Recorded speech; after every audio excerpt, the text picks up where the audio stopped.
ভাইদেরকে আপনি মাফ করে দিন। আয় আল্লাহ, খাস করে যারা হাত বেশি জানি না, কার মা নাই, কার বাবা নাই, কার দাদা দাদি, নানা নানি, শ্বশুর শাশুড়ি, আত্মীয় স্বজন, পাড়া প্রতিবেশী, দুনিয়ার মায়া আর ভালোবাসা ছেড়ে অন্ধকার কবরের বাসিন্দা হয়েছেন, আয় আল্লাহ তাদেরকে আপনি মাফ করে দিন।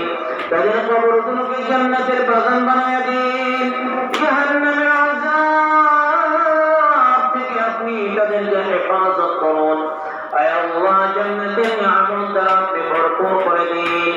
আয় আল্লাহ, আপনার কত বান্দা গোটা পৃথিবী থেকে আপনার ঘরে হাজিরা দেওয়ার জন্য হজের উদ্দেশ্যে বের হয়েছে।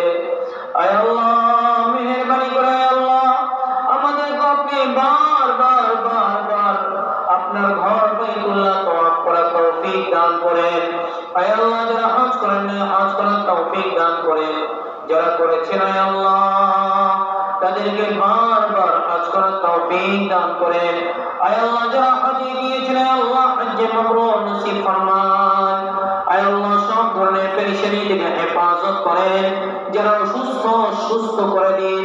যারা ঋণগ্রস্ত, ঋণ আদায় করার তৌফিক দান করেন। অভাবীদের অভাব মোচন করে দেন।